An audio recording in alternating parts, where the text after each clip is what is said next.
오늘 말씀을 기록하고 있는 요한과 누가는 예수님의 제자는 아니었습니다.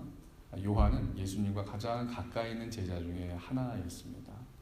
요한은 예수님의 죽음 가운데 마지막 말씀을 다 이루었다 이렇게 보았고요. 바울과 동역했던 제자로 알려진 예수님의 제자는 아니죠. 누가는 그가 들은 말씀을 기록해서 이 누가복음을 기록하고 있습니다.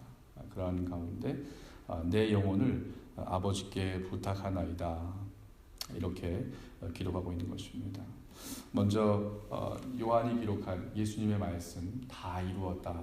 어제 저희가 성경의 예배에서도 잠깐 말씀을 보았습니다만 다 이루었다라는 것은 헬라어로 테텔레스타이라고 합니다. It is finished 이런 뜻인데요. 이것은 무엇을 완성하다, 무엇을 완전히 끝맺는다, 또 성취한다 이런 의미를 가지고 있습니다. 그러니까 어떤 일을 완전하게 또 모자람이 없이 끝맺혔을 때 그렇게 이 말을 사용하는 것이죠.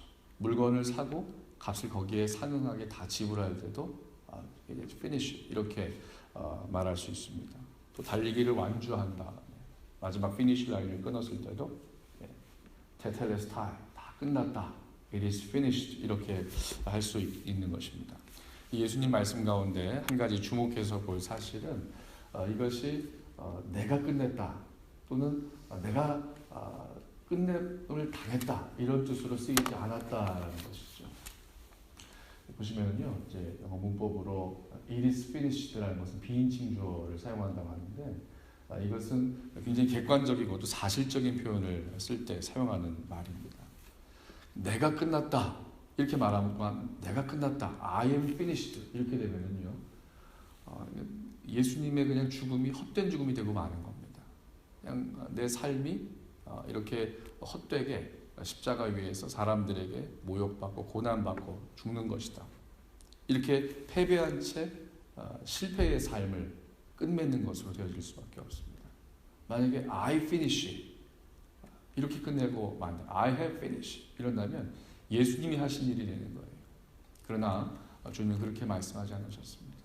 이것은 끝냄이 되었다. 이렇게 표현한 것이 맞습니다.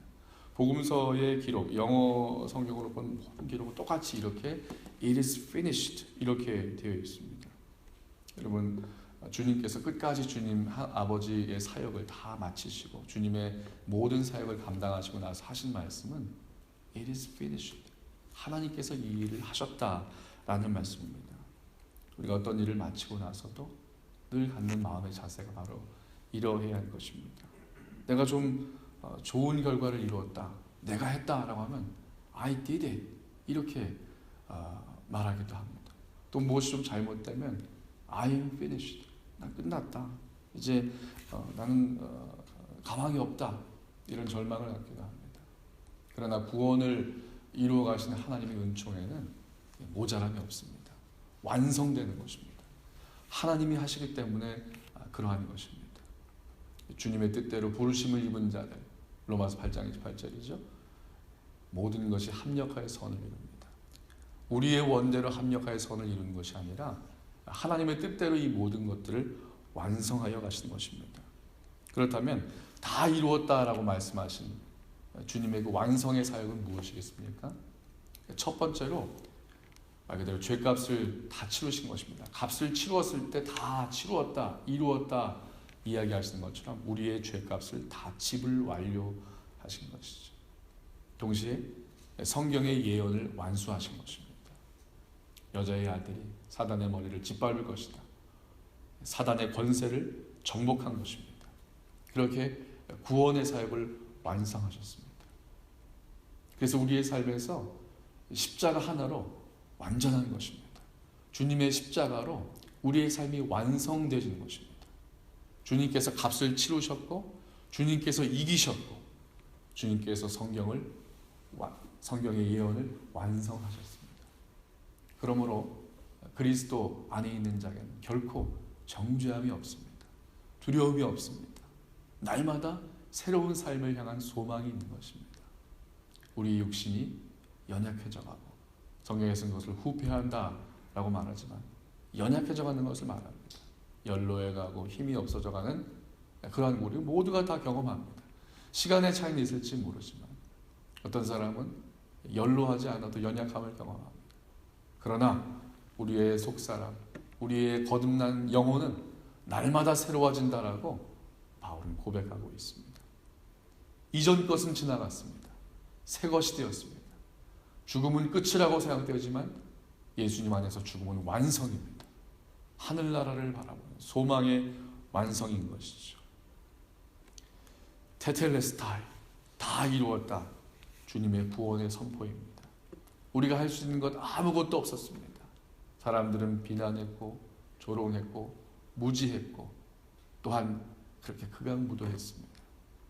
그러한 우리들을 주님께서 구원하신 것입니다. 죄악 가운데 있을 때에 주님을 다시 십자가에 못 박는 것과 다름없다라고 그렇게 여러분 기억하셔야 됩니다. 주님께서 우리를 구원하신 이 놀라운 은총, 이 완성된 은혜를 살아가는 이 은혜가 우리 가운데 있는 것을 잊지 않고 살아가야 됩니다. 두 번째로 누가의 기록을 통해서 예수님의 이 마지막 순간에 주님은 내 영혼을 아버지께 의탁하나이다 이렇게 말씀하시고 숨을 거두십니다. 부탁하다, 의탁하다, 이것은 자신의 전부를 드리는 것을 말합니다. 여러분, 이 기도는요 원래 이 히브리인들이 잠자기 전에 드리는 기도문 중에 하나입니다. 내 영혼을 아버지께 의탁합니다. 맡겨드립니다 이것입니다. 맡긴다는 것은 그 소유권을 드리는 것을 말합니다. 하루의 일과를 마치고 잠이 들 때에 자기의 생명을 드리는 거예요. 그래야 새 것을 받을 수가 있습니다. 이미 하나님의 앞에 기도하는 이 기도의 자세 가운데 예수님 어려서부터 유대 전통을 따라서 기도하시면서 부활의 소망을 기도하셨던 거예요. 내 영혼을 부탁드립니다. 주님께서 다시 살리실 것입니다. 다 이루었다. 내가 마쳤다. 내가 끝냄을 당했다. 이것이 아니라 하나님의 구원 사역이 완성되었다 말씀하시는 것은 이제 내 영혼이 하나님 앞에 맡겨질 때에 부활의 소망으로 주님 앞에서 새로운 생명으로 거듭날 것을 우리에게 약속으로 말씀하시는 것입니다. 여러분, 시편 131편 말씀 가운데 짧은 말씀입니다. 내 영혼이 젖된 아이와 같다. 내 영혼의 평안함이 젖된 아이와 같다라는 그런 말씀이 있습니다. 여러분, 가장 평안한 모습은 젖을 떼고 다 만족하게 먹은 후에 어머니의 품에서 잠든 아기의 모습입니다. 우리가 어떠한 일을 마쳤을 때, 아니 우리의 삶이 다했을 때 고백할 수 있는 것이 바로 이것입니다. 내가 만족합니다. 주님께서 다 이루어졌습니다. 그리고 내 영혼을 주님께 의탁드립니다. 여러분, 이것이 우리의 생명을 다하는 순간이 아니라 매일매일의 삶에서 이렇게 고백되어진다면 여러분, 예수 믿는 사람에게 후회는 있을 수 없습니다. 소망만 있는 것입니다. 오늘 조금 실패가 있을 수 있습니다. 어려움이 있을 수 있어요. 그러나 우리가 실패한 것이 아니라 주님께서 십자가 가운데 그 삶의 여정을 통해 우리의 구원을 완성해 가십니다. 우리에게 그것을 보여줘요. 약속하신 그 구원의 약속을 우리의 삶의 그러한 경험들을 통하여서, 훈련들을 통하여서 완성해 나가십니다. 구원의 기쁨을 더욱더 분명하게 하시고 더 크게 하시고 소망이 넘치게 하는 것입니다. 그 십자가 위에서 이루신 이 완전한 구원 다 이루었습니다. 그리고 온전히 주님 앞에 맡겨드립니다. 이 고백이 이제 우리 앞에 어떻게 나타나야 될까요? 요한계시록에서 사도 요한은, 오늘 이 말씀을 기록한 요한, 그의 생명이 다하는 그 마지막 순간에 이 계시록 편지를 써내려가며 이렇게 고백하죠. 우리 같이 한번 읽어볼까요? 시작. 이것들을 증거하신 이가 가라사대 내가 진실로 속히 오리라 하시거늘 아멘. 주 예수여 오시옵소서. 주 예수의 은혜가 모든 자들에게 있을지어다. 아멘. 여러분, 부활을 기다리는 그런 성도의 마음 바로 이와 같은 것입니다. 다 이루었습니다. 주님이 하셨습니다. 그리고 주님께 맡겨드립니다. 적은 것이든 큰 것이든 잘된 것이든 못된 것이든 주님이 완성해 가십니다. 그리고 우리가 할 일은 한 가지입니다. 주 예수여 오시옵소서. 여러분, 내일 부활의 아침입니다. 주님을 맞이하는 이 기쁨을 이러한 소망 가운데 드릴 것입니다. 그리고 축복하는 것입니다. 주 예수의 은혜가 이 부활의 은총 가운데 모든 성도들에게, 모든 사람들에게 함께 있을지어다. 기도하겠습니다.